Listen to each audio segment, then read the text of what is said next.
We interrupt this program to bring you an important Wayfair message. Wayfair's got style tips for every home. This is Nicole Byer, helping you make those rooms flyer. Today's style tip: when it comes to making a statement, treat bold patterns like neutrals. Go wild! Like an untamed animal print area rug under a rustic farmhouse table from Wayfair.com.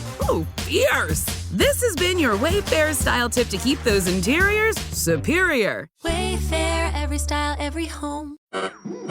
We interrupt this program to bring you an important Wayfair message. Wayfair's got style tips for every home. This is Styles McKenzie helping you make those rooms sing. Today's style tip: when it comes to making a statement, treat bold patterns like neutrals. Go wild, like an untamed animal print area rug under a rustic farmhouse table from Wayfair.com. Arr, fierce. This has been your Wayfair style tip to keep those interiors superior. Wayfair, every style, every home. Welcome to the Deep Dive. You're joining us as we explore Digital Product Masterclass.pdf. That's right. Think of this as your fast track to understanding the world of creating and selling digital products online. Mm-hmm. We've got this strategy-packed PDF as our main source today. Yeah, it's pretty comprehensive. And our goal really is to pull out the most valuable insights, maybe some surprising stuff too, Definitely. to help you see the real possibilities of building an online income stream, without feeling like you're drowning in information overload. Exactly. And this PDF, it provides a really structured way to think about the whole process, which I think is helpful. It does. What's particularly interesting, I find, is how it connects the dots. From that initial spark of an idea right through to building something sustainable. Something that lasts. Yeah, exactly. So we're going to focus on what truly makes a digital product work and the essential steps you really need to consider. Okay, so let's jump right in then. The PDF starts, logically enough, by defining what we even mean by digital products. Right, the basics. We're talking about things you can't physically touch, right? Ebooks, online courses you stream, maybe software tools. Templates. Music files. Digital art, yeah, anything sold and distributed online.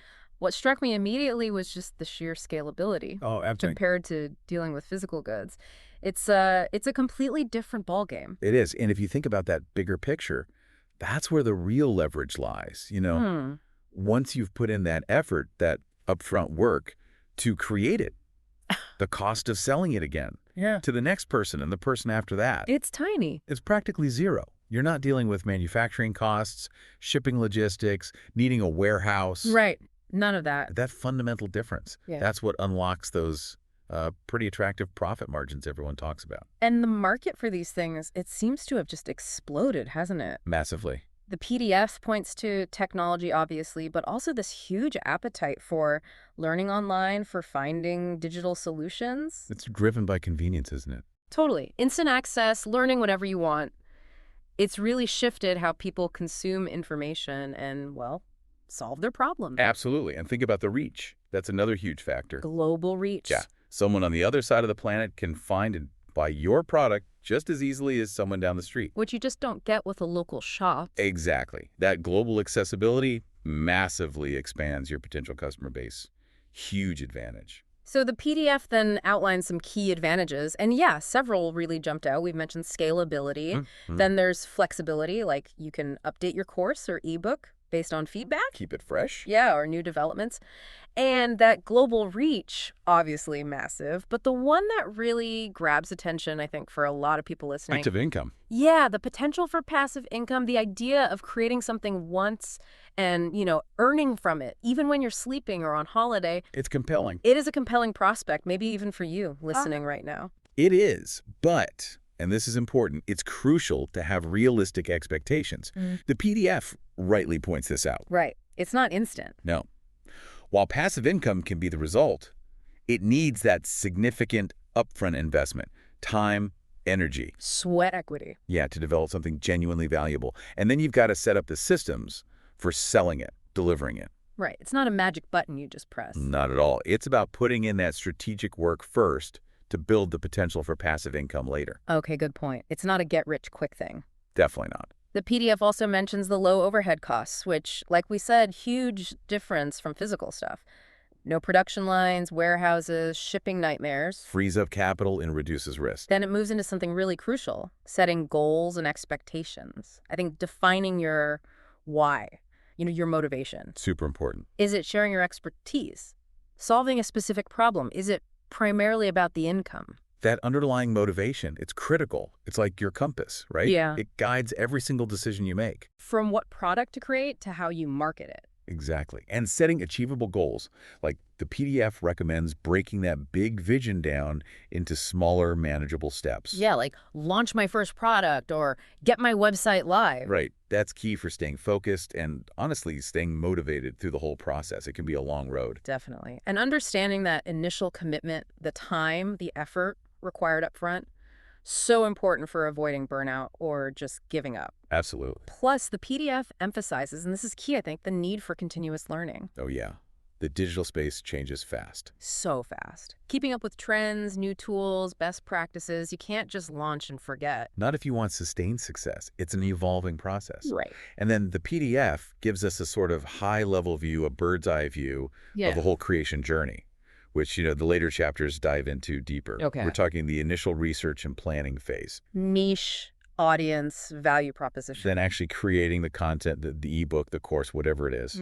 Designing it, packaging it so it looks good. Making it appealing, user-friendly. Like that. Then sales and marketing funnels, websites, lead magnets. Getting it out there. Setting up automation and support email sequences, maybe chatbots, CRM. Making it run smoothly. And finally, that crucial loop of continuous improvement. Using feedback, making updates. It's a whole cycle. It's a comprehensive roadmap, really. Okay, so that's a great overview. Chapter 2 then digs into identifying profitable niches. This feels foundational, really? Absolutely pivotal. Get this wrong, and everything else is harder. The PDF really stresses niching down, focusing on a specific market segment. Why is that so important right at the start? Well, what's fascinating here is that by narrowing your focus, right, you can create products that are just incredibly relevant. Hyper-relevant. Yeah, delivering real specific value to a defined group.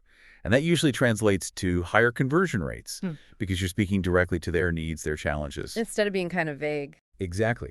If you try to be everything to everyone, you often end up meaning nothing much to anyone. You get lost in the noise. Makes sense.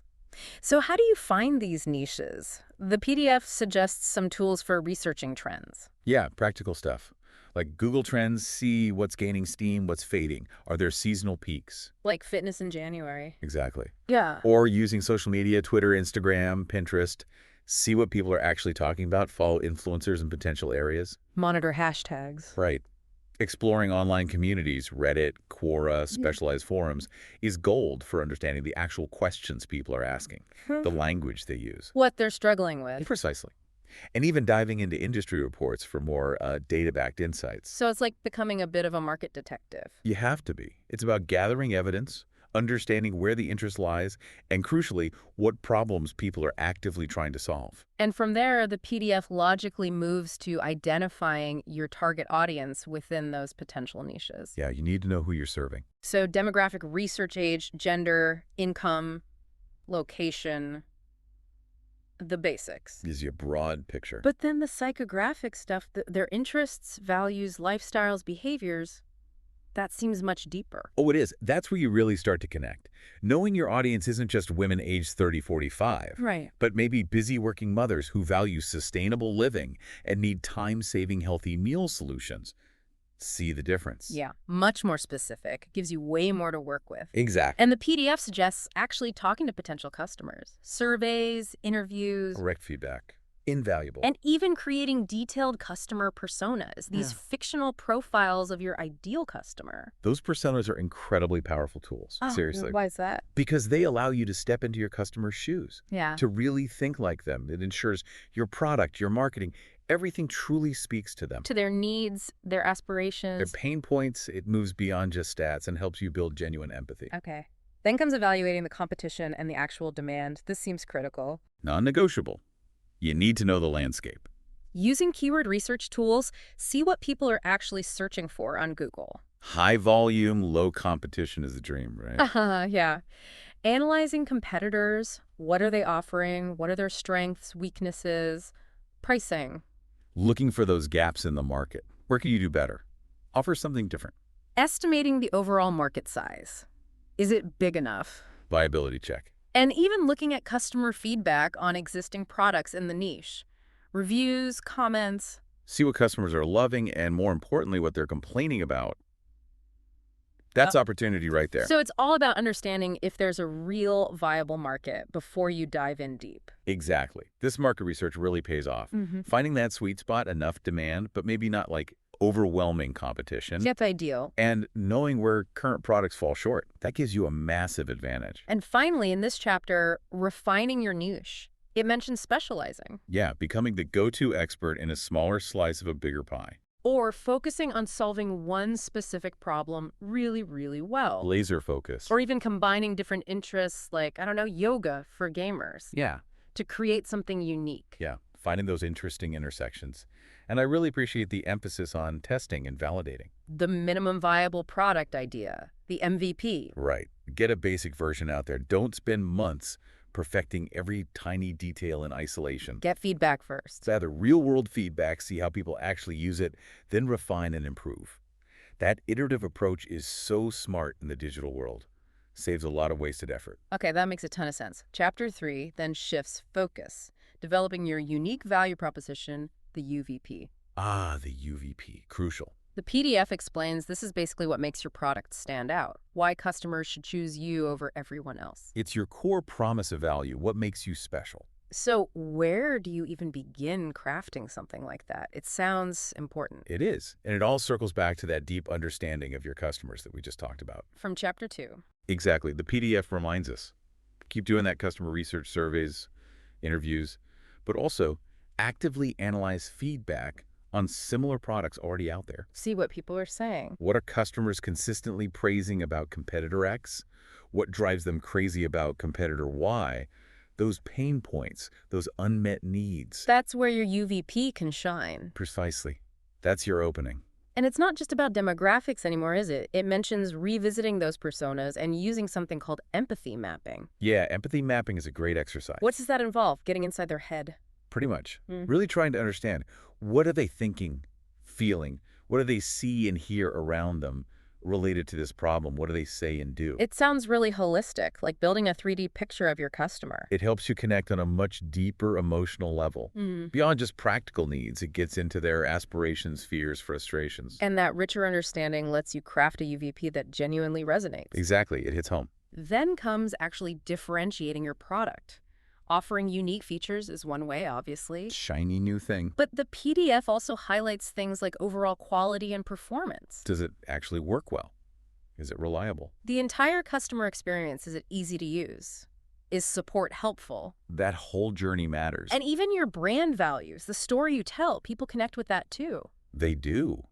Aligning with customer values can be a powerful differentiator. And I found the point on pricing and value interesting too. Yeah, it's not just about being the cheapest. Not at all. Value is subjective, right? It's about perception. Customers will often pay more if they believe your product offers significantly better quality or a smoother experience. Or if it aligns with their values, like you said. Right. Better price to quality ratio, not just lowest price wins. Okay. Now, actually crafting the UVP statement, the PDF breaks it down. A compelling headline. Grabs attention, states the main benefit, like boost your productivity. Then a subheadline or a short paragraph explaining more what it is, who it's for. Designed for busy professionals. Yeah. Then bullet points listing key benefits, how it solves pain points, improves their life. Clear, concise benefits. Using visuals, images, icons, video to support the message. Made to Pangum. And ending with a clear call to action. What should they do next? Try it. Download it. Buy it. Don't leave them hanging. It's like a mini sales pitch distilled. Yeah, exactly. And your UVP needs to be everywhere, right? Prominent, crystal clear. Absolutely. It's the core message. The PDF stresses communicating it consistently across all your channels, your website, landing pages. Front and center. Clear visuals. Email marketing, attracting subscribers, nurturing leads. Tailored messages echoing that UVP. Social media profiles, posts, videos, testimonials. Engaging content, reinforcing your unique value. Advertising Google ads, Facebook ads. Your UVP should be right there in the ad copy. And even how your support or sales teams talk to people. Consistency is key. It builds clarity and ultimately trust. If the message is muddled or different everywhere. People get confused. They don't know what you actually stand for or offer. Exactly. It undermines the whole thing. Okay, that makes perfect sense. Chapter 4 then pivots to the actual creation of high-quality digital products. The nuts and bolts. And the PDF kicks this off by emphasizing, maybe obviously, that quality is fundamental for a sustainable business, for your reputation. Yeah, no surprises there. Quality is paramount, especially online. Why especially online? Well, your reputation can spread incredibly fast, right? Good or bad. One viral negative review. Ouch. Yeah.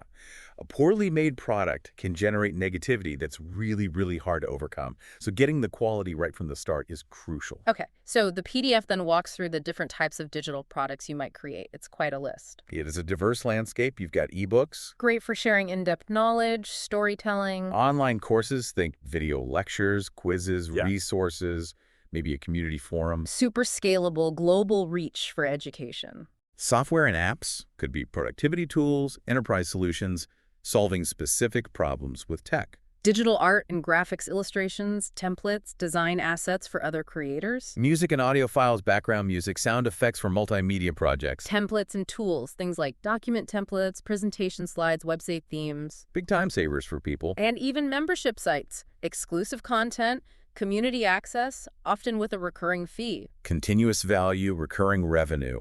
Very attractive model if you can deliver. It really is a wide range of possibilities, isn't it? Absolutely. Something for almost any kind of expertise. And for each type, the PDF gives a quick idea of what's involved. Then it gets practical, listing specific tools and resources. Yeah, this part is really helpful. Concrete examples. Like for writing, Word, Google Docs, Scrivener. For design, Photoshop, Illustrator, Canva, Affinity Designer. Tools for different budgets and skill levels there. For video, Premiere Pro, Final Cut Pro, Camtasia. Course creation platforms, Teachable, Udemy, Thinkific, Kajabi. Handling the hosting, sales, management side of courses. Software development tools, audio production like Audacity or Audition, even distribution platforms. Amazon KDP for ebooks, Gumroad for downloads, app stores. It really gives you a tangible starting point no matter what you're thinking of creating. Demystifies it a bit. Yeah, it shows there are established tools out there to support you. You don't have to reinvent the wheel. Then come the best practices for developing the actual content. High quality content. The core of the product. Unsurprisingly, it loops back to understand your audience. Always starts there. Tailor the content to their needs, their preferences, their pain points. Can't stress that enough. The PDF also emphasizes careful planning and structure. Outlines, logical flow, a clear syllabus for courses. Don't just ramble. Have a plan. But the main message here is really focus on quality in every aspect. The details matter. High-res images, clear audio, professional design, error-free writing. Polish. Professionalism. And crucially, provide real value. Actionable insights, practical tips, useful information they can actually use. Don't just fill space. Make it worthwhile.